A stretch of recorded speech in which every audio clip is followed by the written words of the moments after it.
finally got enough gold to unlock everything. But before we do, just a few things to go over, because the Primal Lands is kind of terrible. Not in design sense, but like it's so difficult to create a consistent cohort. So I noticed a few things. So mana drain is definitely a big thing here in the Primal Lands. I've come back to the Blacksmith being on 0 mana a few times, and that's led to party wipes. And then of course, just balancing around all the healing and status effects, trying to get FPH as high as possible. It's very hard to do while managing things like mana and trying to decrease the healing fairies, you know, as much as possible, because they do take a lot of time. They have such a slow animation. But anyway, we'll get to what is finally a triumphant conclusion, and I guess it means we're finally in the end game.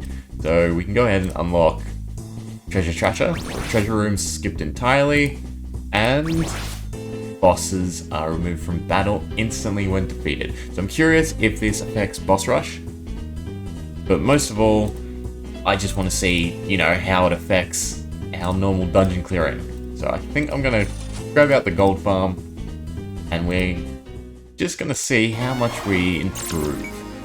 So we are skipping treasure rooms, and we're skipping the boss animations, which is a very big thing. Usually it like minuses 500 to 1,000 floors, and yeah, so it's just instantaneous. I didn't even notice we beat a boss. Wow, so this really impacts your floor speed. Like, this alone has added an extra 1,000 floors, 1,500 floors just to this gold rush comp, which is huge in terms of the amount of gold. Not that we really need it anymore. The only thing I do is convert it to essence. But wow, that's really interesting to see. The only big thing we're missing is the warp gems. We'll grab out the warp comp in that case, and I will see what we can get to green-wise. That's what I was using. A janitor, wizard, tavern owner. I would like to sub in a blacksmith into this comp just to be a bit more survivable, so to speak. We are at cap, right? 90 withering? Should be, yeah. Anyway, we'll give this comp a check.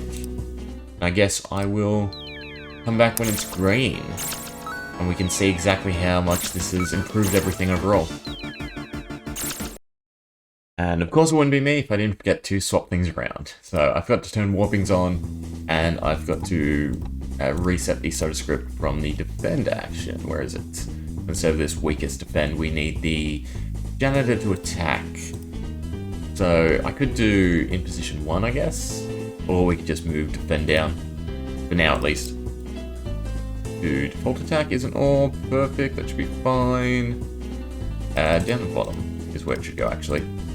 Okay, take 2. Never mind. So again, Primal Lands issue. The janitor just got deleted.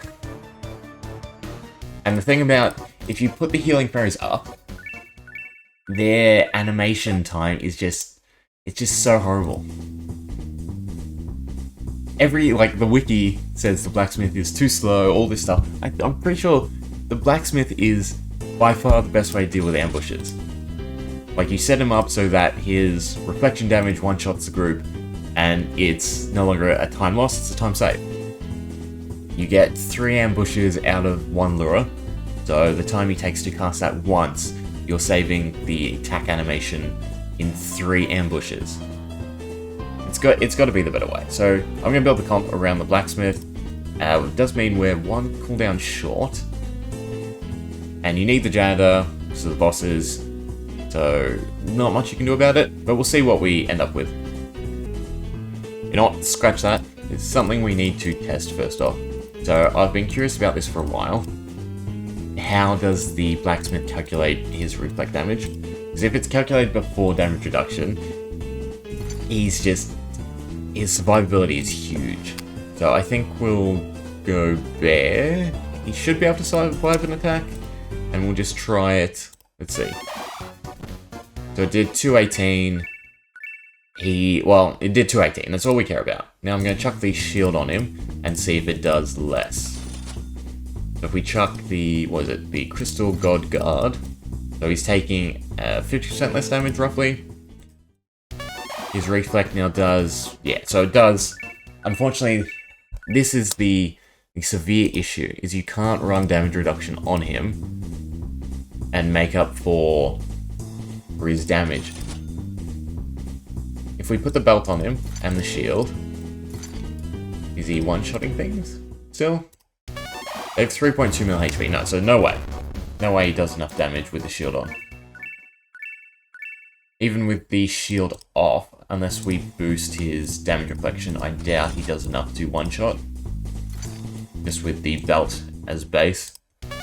So he's doing, yeah, 455. So you really need to stack him specifically for damage reflection. Anyway, good to know. I'm going to build the comp now. So this is the best comp that comes to mind for me. On the Blacksmith, Uranium gives him overall greater damage reflection, so 3491. If we were to swap this back to, say, the Grease Sword, which is the damage reflection one, it's slightly less. The only thing is I would run the Grease Sword so that you can give him both a Delirium Gem and a Mind Gem. So this will prevent him, obviously, attacking the party and, of course, being drained of mana and not being able to taunt. So this should ensure that the Blacksmith is always the target. He has a huge amount of HP. It's now just finding that balance in terms of healing fairies. So we can delete this and we'll put progression back. Doesn't really matter about pet or anything like that. Even plating, if you're going for progression, it doesn't change anything. It's just damage. As long as you're one-shotting groups, there's nothing else to it. Plating does not matter whatsoever. So I would use item finding, probably, so that you can complete all your sets and everything while you're grinding. Soda script, so this Foretell, what do we have? We have it set at 50%, right? So we'll stop using Foretell if the team HP is less than 50%. So this is a big gripe. Can I do a new position? No. In do Team Alive, I can do our own HP. So, because you have to use the whole group, again, I don't know if this is accurate. That's the big gripe. So I assume it's add them all up and then divide it, so the Blacksmith is more than 1/6, meaning that if we want him at 50%, it's actually 1/12, so call it 10%. So I guess maybe putting it back to the 95 is fine. So don't use Foretell if greater than 95%, and then we just need to put the healing fairies to match. I do worry that this is going to slow things down greatly, more so than we need to, because I really want to cut down on the healing fairies. MP shouldn't really matter. I don't know. I wish there was more info. Because again, unless I did extensive testing, I don't know if these are one or the other, or if it has to meet both criterias. I guess we just put less than 100%. Warps should function as intended. So he's taunting, then we're clearing, warping. It's looking good. I've given the mock to the wizard so that he can clear any status effects on the Blacksmith. So the only thing the Blacksmith can get is like sleep or burn or stone. They're the only bad ones. We're still at 6,200, which is good. I want to see an ambush. Make sure that we are dealing with it appropriately. We have the key gem, so we don't have to worry about that. Come on, I really want to see what our upper limit is. So ambush clears, so we don't have any animation loss there. It's not taking too much damage, so we could lower it below 95. Come on, I want to push past 7,000 again. Yeah, come on. 6,600, it's not quite there. So the 1 turn cooldown loss is affecting us. The fact that we're not able to walk back to back is definitely minimizing it.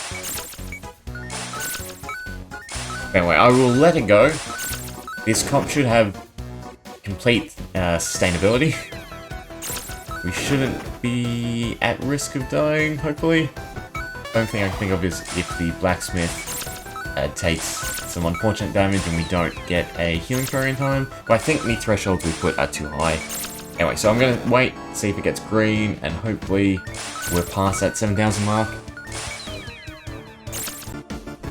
So I just got a healing fairy, and it did tank our FPH. So I think I want to lower the thresholds. So I really just want to push for as high as possible. We are hovering close to 7,000. Not quite there yet. And yeah, it was like 7,015, and then we took a healing fairy and it tanked it to 6,500. So I definitely want to change the thresholds.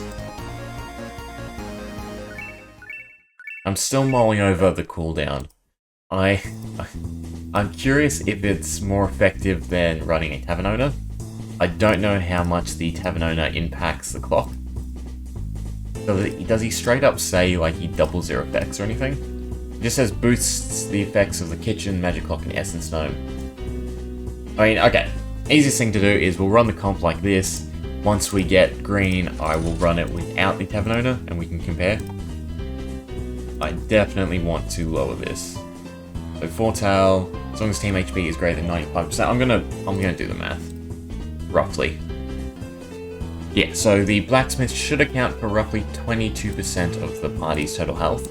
But we should be able to lower it to 85 and still be fairly safe. And that means we can also lower the healing fairy to 85 to match. Alright.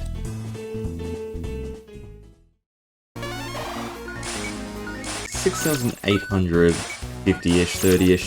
Goes up and down as we warp and then find a healing fairy. See, it's ticking down now. So call it 6,800. And I'm just trying to think how we could squeeze that extra 200 out. Because obviously the record, so to speak, is around 7,000, and we're close, but we're not quite there. We will test out the Huntress over Tavern owner, but maybe with the wraps on the janitor, try and get 2 attacks, or in something in the Dark Lord maybe? Because if we can boost the amount of attacks with the Sword of Space and Time, because it's speed in this game's kind of weird. I tried to read the wiki and it's almost headache-inducing to understand. So just at some point, the speed count will result in multiple attacks if the speed is much higher on a character. So for someone like the Chef or the Dark Lord, it's much easier for them to get to the point where they will have back-to-back attacks. Of course, it would only work on pods with more than 1 unit, obviously, because the janitor one-shots.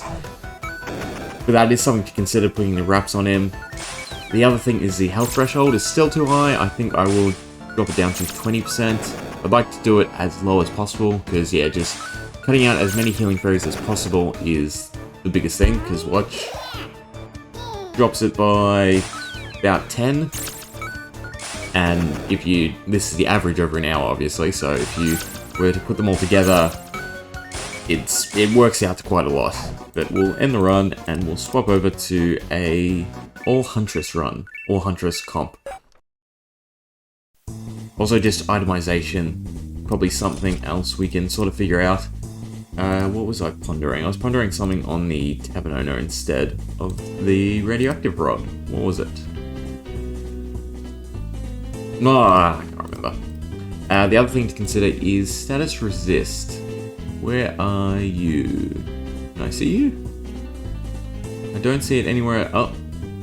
Okay, so is that 20% status resist and then the party of its own? No, because I was mulling over a way, if you could through armor get up to 100% status resist, because then you wouldn't have to run the delirium gem. Because there also comes a point once we get the warp gems, I assume they're not unique, so you want to run as many as possible. So there's still lots of things to consider and optimize, but for now we'll just chuck on an extra Huntress. We will have to change the soda script a little, because you're going to try and mark things, and we don't want you to mark, we want you to clear. There's this radioactive suit, I believe. We'll give you the claw. Don't need magic damage really. Alright, and I want to try the... I'm not going to put the wraps on, because for consistency's sake, everything has to be equivalent. Okay, so we'll just try with this comp, see if we get a slightly higher or slightly lower threshold. Then for the script, I'm pretty sure, yeah, Phantasmal Claw is higher than Mark's, that's fine. So we're still one-shotting things, so it's not the issue there. Warping, clearing, everything's good. Yeah, I'm pretty sure the Blacksmith is the best way to deal with ambushes. It speeds up so much.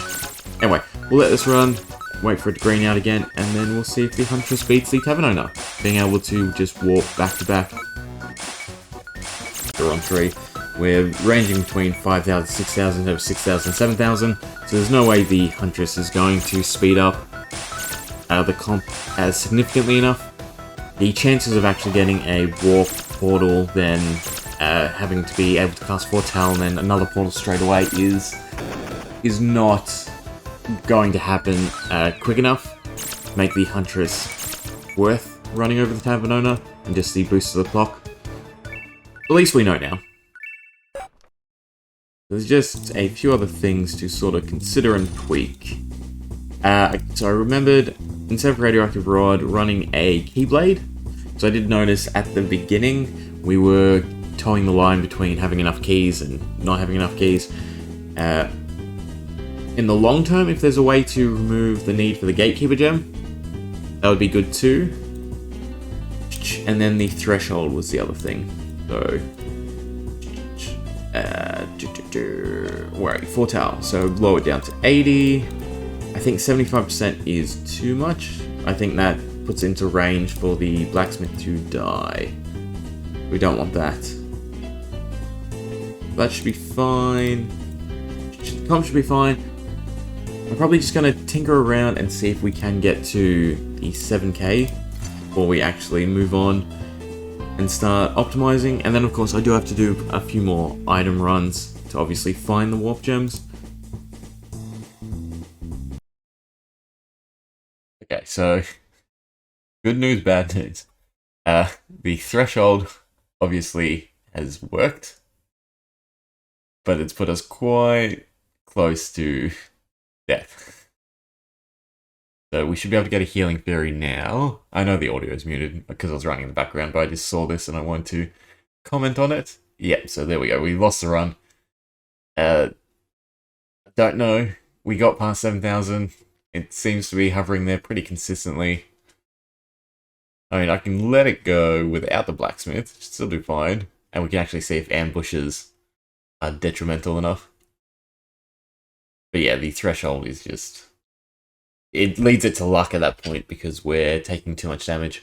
I guess I could turn Taunting off at that Threshold, and then hopefully the damage is spread enough that we find a Healing Fairy.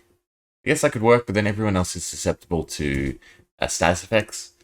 Not a all-around fix. I think just lowering it. But we proved that we can get past 7,000, at the very least. I know it's not green yet, but it's fairly consistent. Oh yay, finally the fairy was dropped down to about 100.